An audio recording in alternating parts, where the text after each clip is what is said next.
السلام علیکم ورحمۃ اللہ وبرکاتہ نحمده ونصلی علی رسولہ الکریم اما بعد فاعوذ باللہ من الشیطان الرجیم بسم اللہ الرحمن الرحیم رب اشرح لی صدری ویسر لی امری واحلل عقدۃ من لسانی یفقہوا قولی اللہم اشرح صدورنا للاسلام وزین اخلاقنا بالقرآن ونور قلوبنا بالقرآن اللہم صلی علی محمد وعلی آل محمد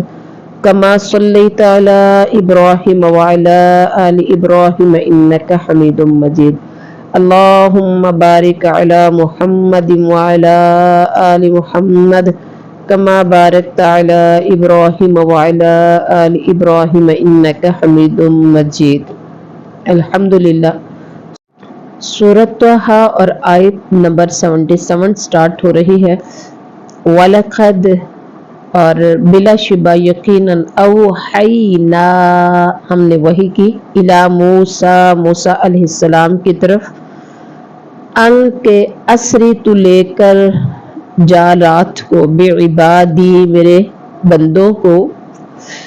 فَاضْرِبْ لَهُمْ پھر تو بنا لہم ان کے لیے طریقاً ایک راستہ فی البحر سمندر میں یبساً خشک یبساً لا تخاف نہ تجھے خوف ہوگا درکاً پکڑے جانے کا درکاً ولا تخشی اور نہ تو ڈرے گا۔ بامحاورہ ترجمہ ہے کہ ہم نے موسیٰ علیہ السلام کی طرف وحی بھیجی کہ تو رات میرے بندوں کو لے چل اور ان کے لیے دریا میں خشک راستہ بنا لے، پھر نہ تجھے کسی کے آ پکڑنے کا خطرہ ہوگا اور نہ ہی کسی قسم کا ڈر ہوگا۔ اب یہ اللہ تعالیٰ نے موسیٰ علیہ السلام کی طرف وحی بھیجی تھی جب فرعون ایمان بھی نہیں لایا تھا اور بنی اسرائیل کو بھی آزاد کرنے پر آمادہ نہیں ہوا تھا، تو اللہ تعالیٰ نے موسیٰ علیہ السلام کو حکم دیا کہ تم اس طرح سے کرو کہ ان کو راتوں رات لے کر نکلو، اور ہم نے یہ پیچھے بھی پڑھا ہے، اس کی تفصیل مزید سورۃ الشعراء میں بھی آئے گی کہ موسیٰ علیہ السلام نے اللہ تعالیٰ کے حکم سے سمندر میں جب لے کے نکلے، آگے سمندر آیا تو سمندر میں لاٹھی ماری جس سے سمندر میں گزرنے کا خشک راستہ بن گیا تھا، اور جب یہ فرعونی پیچھے تھے اور بنی اسرائیلی خشک راستے سے گزر کر سمندر پار ہو گئے تو پیچھے سے فرعونی آ گئے تھے اور فرعونیوں کے لیے وہ خشک راستہ جو تھا مل گیا تھا جس سے یہ ہلاک ہو گئے تھے۔ پیچھا کیا ان کا فرعون نے بجنودہ ہی اپنے لشکروں کے ساتھ وغشیہم تو ڈھانپ لیا انہیں من الیم سمندر سے ما غشیہم جس نے ڈھانپ لیا انہیں۔ فرعون نے اپنے لشکروں سمیت ان کا تعاقب کیا، پھر تو دریا ان پر چھا گیا جیسا کہ چھا جانے والا تھا۔ یعنی اس خشک راستے پر جب فرعون اور اس کا لشکر چلنے لگے تو اللہ تعالیٰ نے سمندر کو حکم دیا کہ حسب صحابہ کرم اور دوا ہو جائے۔ وہ خشک راستہ دیکھتے ہی دیکھتے پانی کی موجوں میں تبدیل ہو گیا اور فرعون سمیت سارا لشکر غرق ہو گیا۔ غاشیہم یعنی فغاشیہم من الیم، تو فغاشیہم کے معنی ہے علاہم و اصحابہم، سمندر کا پانی ان پر غالب آ گیا۔ اور اس کے بعد ہے وَأَضَلَّ فِرْعَوْنُ اور گمراہ کیا فرعون نے قومہ اپنی قوم کو، وَمَا هَدَى اور راہ نہ دکھائی، یعنی سیدھی راہ نہ دکھائی۔ فرعون نے اپنی قوم کو گمراہی میں ڈال دیا اور سیدھا راستہ نہ دکھایا، تو جس کا نتیجہ یہ نکلا کہ سب کے سب غرق ہو گئے۔ یا بنی اسرائیل، اے بنی اسرائیل، قد یقیناً انجیناکم ہم نے نجات دی تمہیں، من عدوکم تمہارے دشمن سے، وواعدناکم اور ہم نے وعدہ کیا تم سے، جانب الطور الایمن ایمانی طور پہاڑ کی دائیں جانب کا، وَنَزَّلْنَا اور ہم نے نازل کیا علیکم المن تم پر من والسلوى اور سلوى۔ اے بنی اسرائیل دیکھو ہم نے تمہیں تمہارے دشمن سے نجات دی اور تم سے کوہ نور کی دائیں طرف کا وعدہ کیا اور تم پر من و سلوہ اتارا۔ اس کی تفصیل ہم پیچھے بھی پڑھ چکے ہیں۔ بنی اسرائیل اور موسیٰ اور فرعون کا واقعہ، تو وضاحت کی اب ضرورت نہیں ہے، مزید آپ لوگ سب اپنی اپنی تفسیر کے اندر اس کو اچھی طرح سے پڑھ لیجئے گا۔ کلو تم سب کھاؤ، من طیباتکم پاکیزہ چیزوں سے، ما رزقناکم جو ہم نے رزق دیا تمہیں، ولا تطغوا اور تم مت سرکشی کرو فیہ اس میں، فَيَحِلَّ ورنہ اترے گا علیکم تم پر غضبی میرا غضب، وَمَن يَحْلِلْ اور جو وہ اترے علیہ اس پر غضبی میرا غضب، فقد ہوا تو یقیناً وہ ہوا ہو گیا، تباہ و برباد ہو گیا۔ بامحاورہ ترجمہ ہے کلو من طیبات ما رزقناکم، تم ہماری دی ہوئی پاکیزہ روزی سے کھاؤ اور اس میں حد سے آگے نہ بڑھو، ورنہ تم پر میرا عذاب نازل ہوگا، اور جس پر میرا غضب نازل ہو جائے وہ یقیناً تباہ و برباد ہوا۔ اچھا یہاں ہے ولا تطغوا، ولا تطغوا، تطغوا طغیان کے معنی ہے تجاوز کرنا، یعنی حلال اور جائز چیزوں کو چھوڑ کر حرام اور ناجائز چیزوں کی طرف تجاوز مت کرو، یا اللہ تعالیٰ کی نعمتوں کا انکار کر کے یا کفران نعمت کا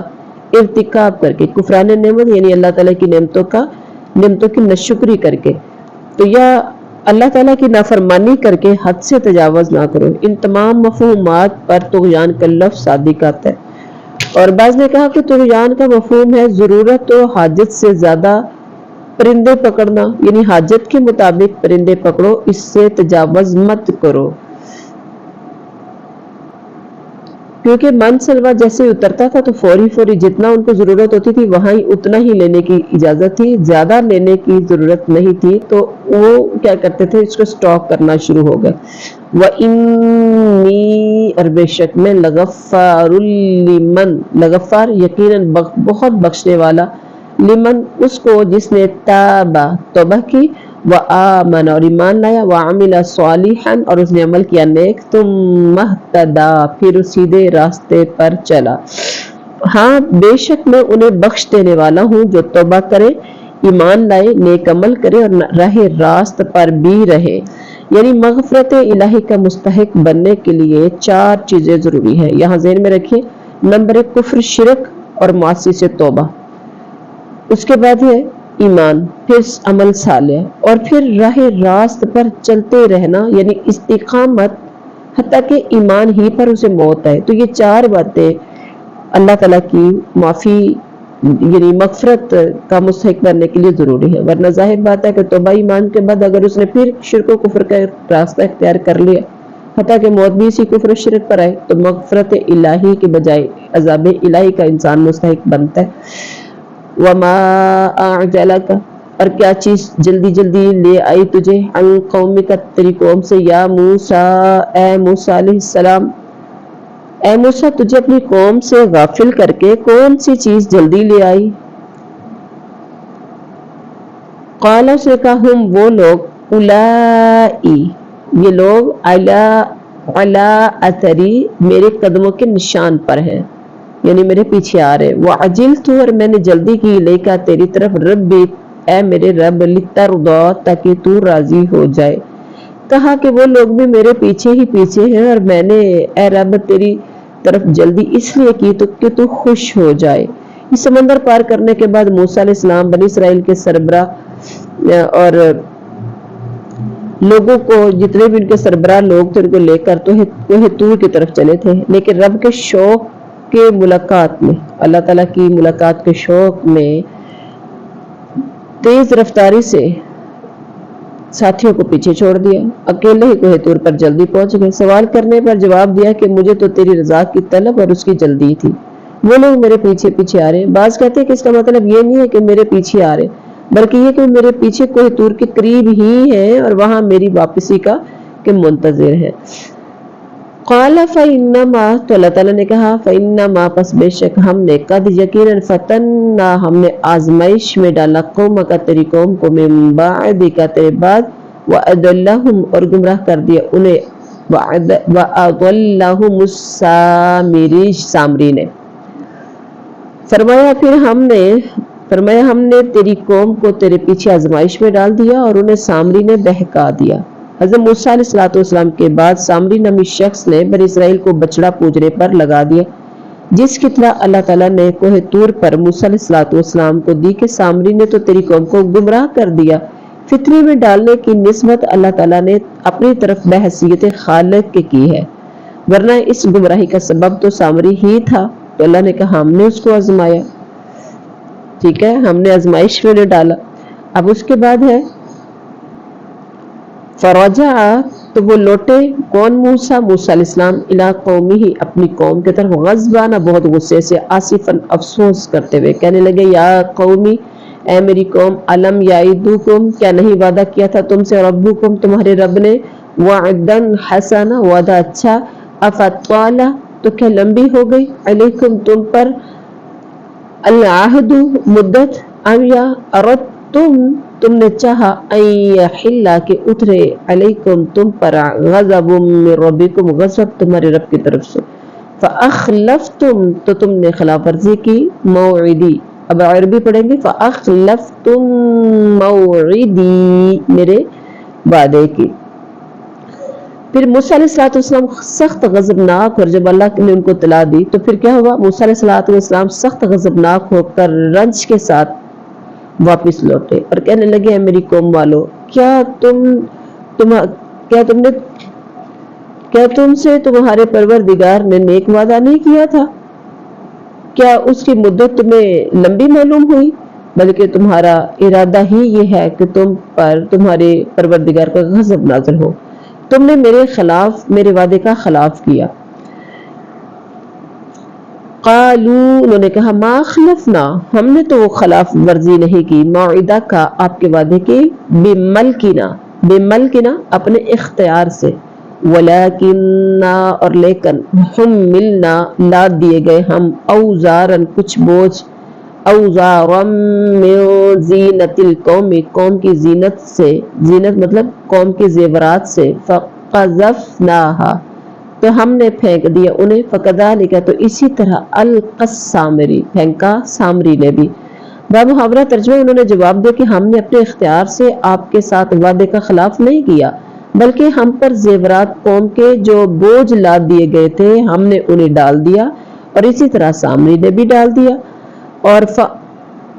فاخرجا، پھر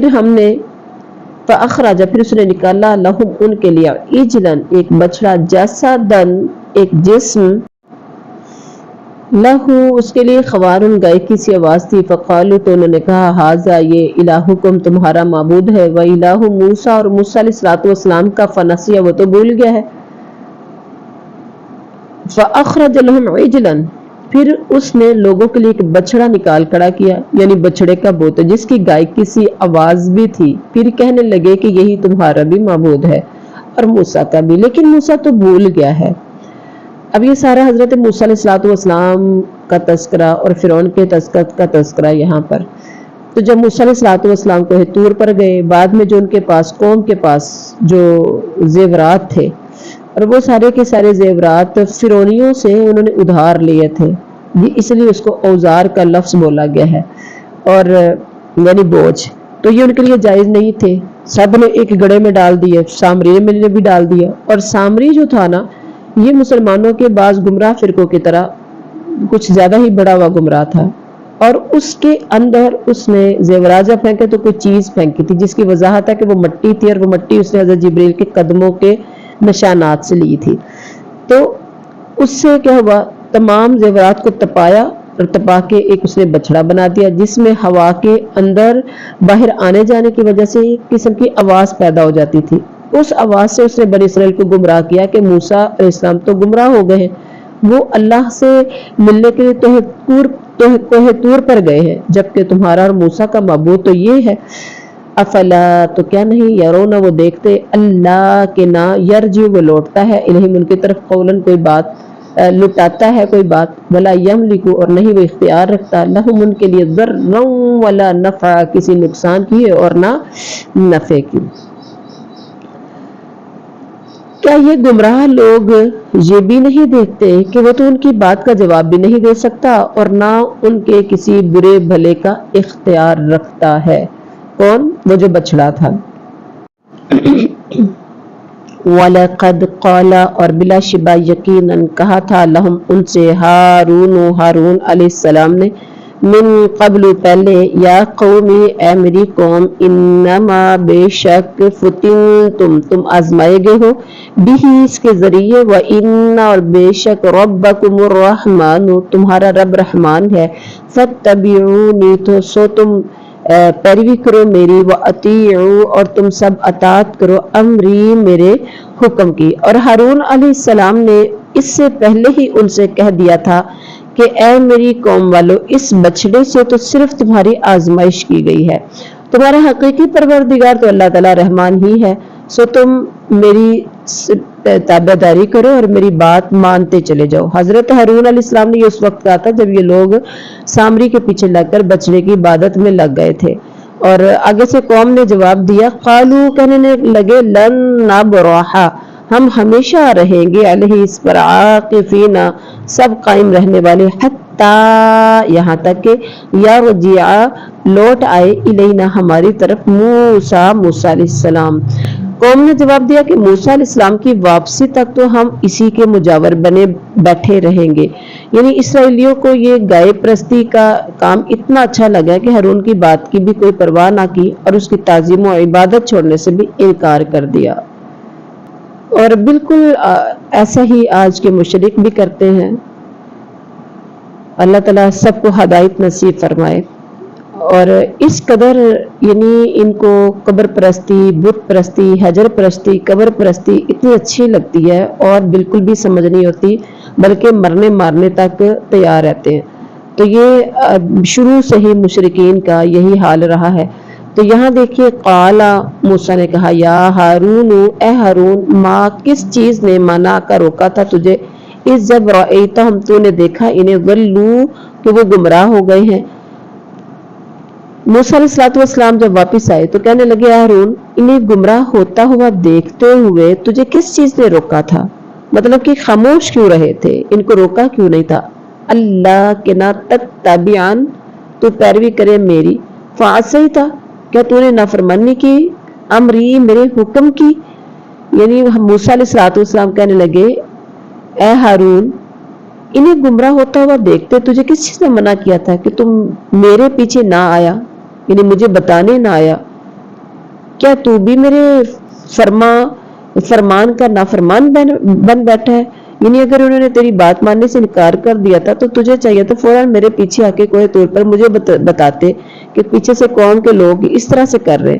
تو نے بھی میرے حکم کی پرواہ نہیں کی، یعنی جانشینی کا صحیح حق ادا نہیں کیا۔ تو قالا اس نے کہا یبن ام اے میری ماں کے بیٹے لا تاخذ نہ تو پکڑ بلحیتی میری داڑھی کو ولا برأسی اور نہ ہی میرے سر کو، انی بے شک میں خشیت میں ڈرا ان تقولا کہ تو کہے گا فراقتا تو نے پھوٹ ڈال دی بین بنی اسرائیل کے درمیان ولم اور نہیں ترقب تو نے انکار کیا قولی میری بات کا۔ یقیناً یہاں سے پتہ چلتا ہے کہ موسیٰ علیہ السلام نے ہارون کے غصے میں آ کے داڑھی کے بال اور سر کے بال پکڑ لیے ہوں گے، جس پر وہ کہہ رہے کہ ہارون علیہ السلام نے کہا اے میری ماں جائے بھائی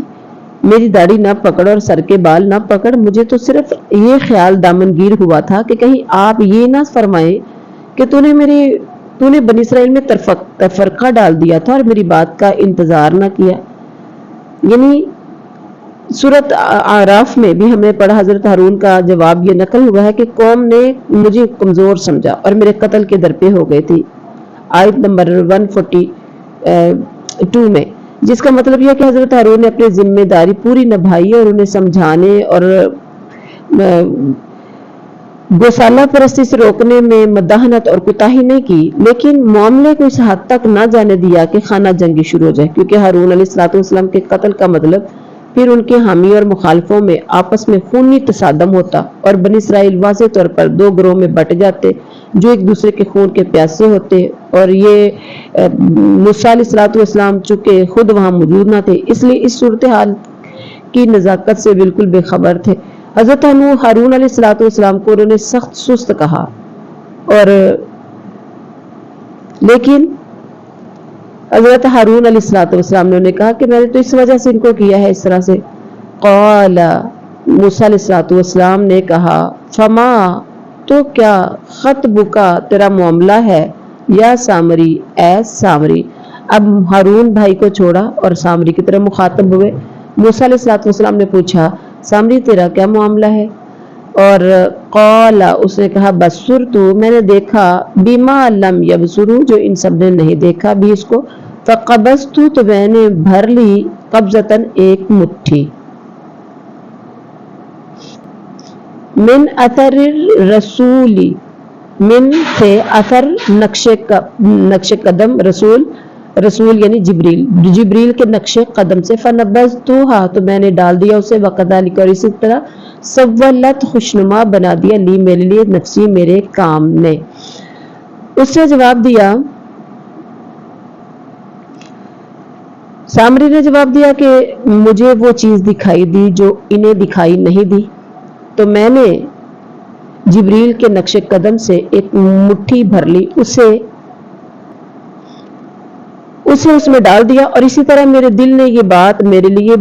بھلی بنا دی. قال فذهب تو موسیٰ علیہ السلام نے کہا کہ تو جا. فإن لك پس بے شک تیرے لیے فی الحیات زندگی میں ان تقولا کہ تو کہتا رہے لا مساس نہ چھونا مجھے. وإن لك اور بے شک تیرے لیے موعدا ایک وعدہ ہے ہرگز نہیں تخلفہ تو خلاف ورزی کرے گا اس کی. بندر اور تو دیکھ الہک اپنے معبود کی طرف الذی جو ظلتا تو ہو گیا علیہ اس پر عاکفہ قائم رہنے والا. لنحرقنہ ہم ضرور جلا دیں گے اسے. ثم پھر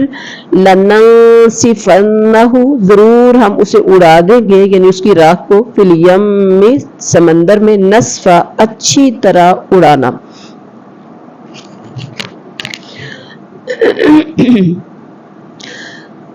حضرت موسیٰ علیہ السلام نے کہا اچھا جا دنیا کی زندگی میں تیری سزا یہی ہے کہ تو کہتا رہے مجھے مت چھونا. لا مساس مجھے مت چھونا. اور ایک اور بھی وعدہ تیرے ساتھ ہے جو تجھ سے ہرگز نہیں ٹلے گا. اور اب تو اپنے اس معبود کو بھی دیکھ لینا جس کا اعتکاف کیے ہوئے تھا کہ ہم اس کو جلا کر دریا میں ریزہ کر کے اس کی راکھ کو اڑا دیں گے. اور یہ حضرت موسیٰ علیہ السلام نے سامری سے کہا یعنی عمر بھر تو یہی کہتا رہے گا کہ مجھ سے دور رہو مجھے مت چھونا اس لیے کہ اسے چھوتے ہی چھونے والا بھی اور یہ سامری بھی دونوں بخار میں مبتلا ہو جاتے. اس لیے جب کسی انسان کو دیکھتا تو فوراً چیخ اٹھتا لا مساس. پھر یہ انسانوں کی بستی سے نکل کر جنگل میں چلا گیا جہاں جانوروں کے ساتھ اس کی زندگی گزری اور یہ عبرت کا نمونہ بنا رہا. گویا لوگوں کو گمراہ کرنے کے لیے جو شخص جتنا زیادہ ہیلا اور فن مکر و فریب اختیار کرے گا دنیا آخرت میں اس کی سزا بھی اسی حساب سے شدید تر اور نہایت عبرتناک ہوگی. تو انما یقیناً صرف الہکم اللہ الذی تمہارا معبود اللہ ہے جو لا الہ نہیں ہے کوئی معبود الا ہوا مگر وہی. وسع اس نے گیر رکھا ہے کل شیء ان ہر چیز کو علم اپنے علم میں. اصل بات یہی ہے کہ تم سب کا معبود برحق صرف اللہ ہی ہے. اس کے سوا کوئی پرستش کے قابل نہیں. اس کا علم تمام چیزوں پر حاوی ہے. کذالک اسی طرح نقص علیک ہم بیان کرتے ہیں آپ پر من انباء خبروں میں سے ما جو قد یقیناً سبق گزر چکی ہے. وقد یقیناً آتیناک ہم نے دی آپ کو ملدن اپنے پاس سے ذکر ایک نصیحت. اب اللہ تعالیٰ اپنا رخ اپنے نبی حضرت محمد صلی اللہ علیہ وسلم کی طرف موڑ رہے ہیں اور ان کی طرف متوجہ ہو کے کہہ رہے ہیں کہ کذالک نقص علیک من انباء اسی طرح ہم آپ کے سامنے پہلے کی گزری ہوئی وارداتیں بیان فرما رہے ہیں اور یقیناً ہم آپ کو اپنے پاس سے ہم نے نصیحت عطا کی ہے یعنی ہم آپ کو اپنے پاس سے نصیحت عطا فرما چکے ہیں. یہاں نصیحت ذکر سے مراد قرآن عظیم ہے، جس سے بندہ اپنے رب کو یاد کرتا، ہدایت اختیار کرتا، نجات و سعادت کا راستہ اپناتا ہے۔ اور اس کے بعد ہے فرمایا من اعرض، جس نے اعراض کیا عنہ اس سے، فإنہ تو بے شک وہ یحمل اٹھائے گا یوم القیامت قیامت کے دن وزرا بوجھ، اس سے جو منہ پھیر لے گا قرآن پاک سے جو منہ پھیر لے گا وہ یقیناً قیامت کے دن اپنا بھاری بوجھ لادے ہوئے ہوگا۔ مطلب یہ کہ جو اس پر ایمان نہیں لائے گا اور اس میں جو کچھ درج ہے اس پر عمل نہیں کرے گا تو اس کو گناہ عظیم ہوگا اور اس کا نامہ اعمال نیکیوں سے خالی اور برائیوں سے پر ہوگا۔ اور خالدین فیہا، ہمیشہ ہمیشہ رہنے والے ہوں گے اس میں، وشا اور برا ہوگا لہم ان کے لیے یوم القیامت قیامت کے دن حملہ بوجھ، جس میں یعنی وہ جب قیامت والے دن کیا ہوگا کہ وہ ہمیشہ ہمیشہ اس جہنم میں رہے گا اور ان کے لیے وہ بہت بوجھ جو ہوگا بہت بڑا یعنی برا بوجھ ہوگا۔ مطلب کیا ہے کہ وہ جس سے نہ بچ سکے گا نہ بھاگ سکے گا اور ہمیشہ کی وہیں پر ہی ہوگی۔ یوم، جس دن ينفخ پھونکا جائے گا فی الصور سور میں، ونحشر المجرمین اور ہم اکٹھا کریں گے مجرموں کو یوم دن اس دن زرقا، اس حال میں کہ وہ نیلی آنکھوں والے ہوں گے۔ جس دن سور میں پھونکا جائے گا اور گنہگاروں کو ہم اس دن وحشت کی وجہ سے نیلی پیلی آنکھوں کے ساتھ گھیر لائیں گے۔ سور سے مراد یہاں قرن ہے جس میں حضرت اسرائیل علیہ السلام اللہ تعالیٰ کے حکم سے سور پھونکیں گے تو قیامت برپا ہو جائے گی۔ ایک اور حدیث میں نبی صلی اللہ علیہ وسلم نے فرمایا اسرافیل علیہ السلام نے قرن کا لقمہ بنایا ہوا ہے، یعنی اسے منہ لگائے کھڑا ہے، پیشانی جھکائی یا موڑی ہوئی ہے، رب کے حکم کے انتظار میں ہے کہ کب اسے حکم دیا جائے اور اس میں وہ پھونک مار دے۔ حضرت اسرافیل کے پہلے نفخے سے سب پر موت طاری ہوگی، دوسرے نفخے سے اللہ تعالیٰ کے حکم سے سب زندہ ہو کر میدان محشر میں جمع ہو جائیں گے۔ تو آیت میں یہی دوسرا نفخہ یہاں مراد ہے۔ یتخافتون، وہ سب کے چپکے کہہ رہے ہوں گے بینہم آپس میں، لبثتم الا عشرا، نہیں تم ٹھہرے مگر 10 دن۔ وہ آپس میں چپکے کہہ رہے ہوں گے کہ ہم تو دنیا میں صرف 10 دن ہی رہے ہیں۔ شدت ہول اور دہشت کی وجہ سے ایک دوسرے سے چپکے باتیں کر رہے ہوں گے۔ اللہ اکبر، نحن عالم، اور یقیناً ایسا ہوتا ہے جو وقت گزر جاتا ہے وہ ایسے ہی لگتا ہے جیسے کہ خواب تھا یا کچھ گھڑی تھی، بس پلک جھپکنے کے برابر ٹائم تھا جو گزر گیا۔ تو انہیں بھی ایسا ہی فیل ہو رہا ہوگا، یعنی پوری زندگی دنیا کے 10 دن کے برابر ان کو محسوس ہو رہی ہوگی۔ نحن، ہم عالم، خوب جانتے ہیں، بما یقولون، اسے جو وہ کہتے ہیں، اس جب یقول وہ کہے گا امثالہم، ان میں سب سے اچھا طریقاً راہ کے لحاظ سے، الا لبثتم، نہیں تم ٹھہرے، الا مگر یوما، ایک دن۔ نحن اعلم بما یقولون، جو کچھ وہ کہہ رہے ہوں گے اس کی حقیقت سے ہم باخبر ہیں۔ ان میں سب سے زیادہ اچھی راہ والا کہہ رہا ہوگا کہ تم تو صرف ایک ہی دن رہے ہو۔ مطلب یہ ہے کہ یعنی سب سے زیادہ عاقل، سب سے زیادہ سمجھدار، دنیا کی زندگی انہیں چند دن بلکہ گھڑی کی محسوس ہوگی۔